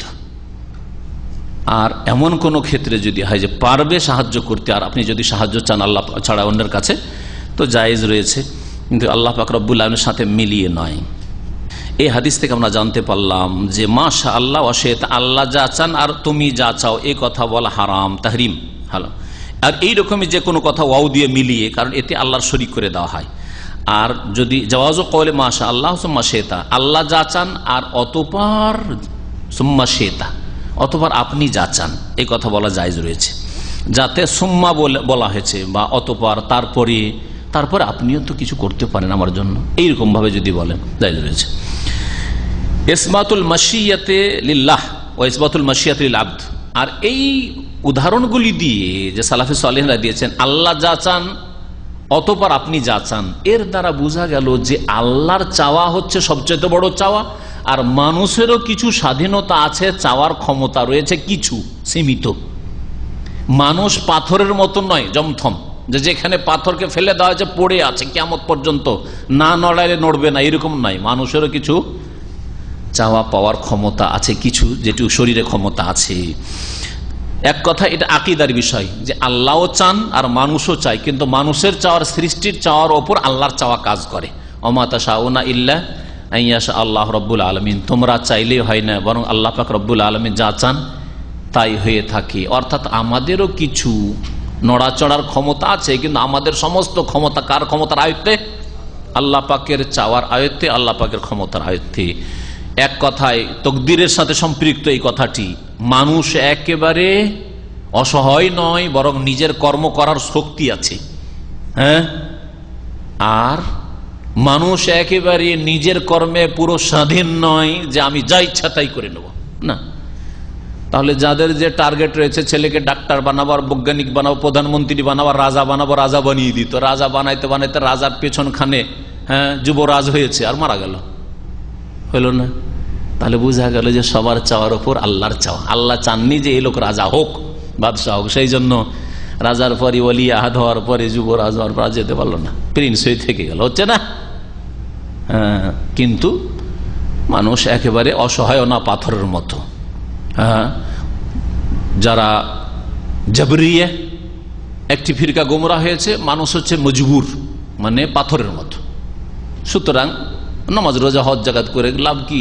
জান্নাত থাকলে জান্নাত পেয়েই যাবে, জাহান্নাম থাকলে জাহান্নাম পেয়ে যাবে। সেটা দুনিয়ার ক্ষেত্রে তো বলেন না, শুধু ধর্মের ক্ষেত্রে, জান্নাতের ক্ষেত্রে। তাহলে ওই কথাই বলেন যে যদি রুজি ভাগ্যে থাকে তো রুজি পেয়ে যাবে, বাড়িতে বসে থাকেন। এটা কেন করেন না? শুধু ধর্মের ক্ষেত্রে, নামাজের ক্ষেত্রে, ইবাদত বন্দেগীর ক্ষেত্রে ভাগ্যে যেটা আছে সেটাই হবে। আর আপনার ভাগ্যে রুজি থাকলে বাড়িতে বসে থেকে রিয়াল যেত না, চলে যেত রিয়াল। সেটা তো বিশ্বাস করেন না আপনি, সেই জন্য বিদেশে রিয়াল উপার্জন করার জন্য এসেছেন। একদল জবরিয়া গুমরাহ হয়েছে, আর একদল হচ্ছে কাদরিয়া, তকদিরকে অস্বীকার করেছেন। না না না না, আল্লাহর চাওয়ার, আল্লাহর তকদির, আল্লাহ লিখে রেখেছেন, এইসব কথা আমরা মানি না। তো কাদরিয়া বলছে, কি বলছে? ওরা বলছে যে আমরা সব সৃষ্টি করি, মানুষ যা করে তাই করতে পারে, যা তা করে সেটা তার ক্ষমতা দিন, ওর উপরে আল্লাহ পাকের উপরে চাওয়া আছে, এসব কিছু নাই। এরা একদিকে গুমরা। এই দুটো দল হচ্ছে পথভ্রষ্ট। আর আহলে সুন্নাত ওয়াল জামাত এই দুটো বাতিল মতবাদের মাঝখানে তাদের কোরআন সুন্নাহ ভিত্তিক মত হচ্ছে যে আল্লাহর চাওয়া সমস্ত বান্দার চাওয়ার উপরে, তবে আল্লাহ পাক মানুষকে কর্মের ক্ষমতা দিয়েছেন, আর শেষ পরিণামের মালিক আল্লাহ পাক রব্বুল আলামিন। আল্লাহ পাক কর্ম করতে বলেছেন, আবার বলেননি যে তুমি আল্লাহর ফয়সালার উপর ছেড়ে দিয়ে হাত পা জড়ো করে বসে থাকো, গুটিয়ে বসে থাকো, বরং কর্ম করতে বলেছেন। নবী সাল্লাল্লাহু আলাইহি ওয়াসাল্লাম বলছেন, এ মালু, তোমরা আমল করো, কর্ম করো, ফাকুল্লুন মুয়াসসারুন লিমা খুলিকা লাহু, প্রত্যেকের জন্য সহজ করে দেওয়া হবে যার জন্য তাকে সৃষ্টি করা হয়েছে। আপনি কর্ম করে যান, কর্ম করে যান। আপনি আলেম হতে চান, আলেম হওয়ার জন্য চেষ্টা করেন। আর বলবো কিতাব খুলবো না, মাদ্রাসায় যাব না, কোরআন হেফজ করবো না, হাদিসও পড়বো না, বলছে এমনি বাড়িতে বসে থেকে আলেমের ছেলে আলেম হয়ে যাবো, হ্যাঁ, ডাক্তার ছেলে ডাক্তার হয়ে যাবো, কখনো হইতে পারবেন না। ওই রকমই নামাজের ছেলে নামাজ জান্নাতি হয়ে যাবো না, কখনো হইতে পারবেন না। জান্নাতির ছেলে জান্নাতি হয়ে যাবো, মুসলিমের ছেলে জান্নাতি হয়ে যাবো, কখনো হবেন না যদি আমল না করেন। এ মালু, নবী সাল্লাল্লাহু আলাইহি হাদিস আবার বলছি, এ মালু, তোমরা আমল করতে থাকো, কর্ম করো, ফাকুল্লুন মুয়াসসারুন লিমা খুলিকা লাহু, প্রত্যেকের জন্য আসান করে দেওয়া, সহজ করে দেওয়া হবে যার জন্য তাকে সৃষ্টি করা হয়েছে। আল্লাহ পাক আমাদের জন্য নেক পথ আসান করে দেন, ভালো পথ আসান করে দেন, জান্নাতের পথকে সহজ করে দেন। আল্লাহ পাক আমাদের সকলে জান্নাতুল ফিরদৌস যেন দান করেন, তাওহীদের পথকে সহজ করে দেন, সুন্নাতের পথকে সহজ করে দেন, শিরক বিদআতের পথকে আমাদের সামনে যেন জটিল করে দেন, শিরক বিদআতের ফিতনা থেকে আর পাপের ফিতনা থেকে আল্লাহ পাক যেন বাঁচিয়ে রাখেন। পাপের রাস্তাকে আমাদের সামনে আল্লাহ পাক যেন বন্ধ করে দেন, নেকির রাস্তা আমাদের সামনে যেন খুলে দেন, সহজ করে দেন। আল্লাহ পাক যেন আমাদের নেক আমলে তৌফিক দান করেন। আল্লাহ পাক আমাদের দুনিয়াতে ভাগ্যবান যেন করেন আর আখিরাতে ভাগ্যবান যেন করেন। সুবহান রাব্বিকা রাব্বিল ইজ্জাতি আম্মা ইয়াসিফুন ওয়া সালামু আলাল মুরসালিন ওয়ালহামদুলিল্লাহি রাব্বিল আলামিন। কি বলে? আল্লাহকে, মানুষকে, মানুষের ভালোবাসা সৃষ্টি, তাদের শিরক করলো। আল্লাহর ভালোবাসার কসম করা যায় না, আল্লাহ পাক রব্বুল আলামিনের গুণের কসম করা যায়। আল্লাহ পাকের গুণের কসম, আল্লাহ পাকের রহমতের কসম করতে পারেন। হ্যাঁ, আল্লাহ পাকের যতগুলি গুণ রয়েছে, আল্লাহ পাকের মাগফিরাতের কসম করতে পারেন। আল্লাহ পাকের কালিমাত, আউযু বিকালিমাতিল্লাহি তাম্মাতি মিন শাররি মা খালাক, আল্লাহ পাকের কালিমাত। হ্যাঁ, জি হ্যাঁ, ইত্যাদি। হ্যাঁ, যদি বড় শিরক করে, কিন্তু ও তো আল্লাহর প্রতি বিশ্বাসী, আসলে হয়তো যে হালত অজ্ঞতাই করেছে, অথবা এর জন্য ছোট শিরক হবে, কাবিরা গুনাহ হবে, তওবা করবে। ছোট শিরক কাবিরা গুনাহ, তওবা করবে, ইসলাম থেকে বহিষ্কৃত হবে না। কিন্তু বড় শিরক করলে ইসলাম থেকে বেরিয়ে যাবে।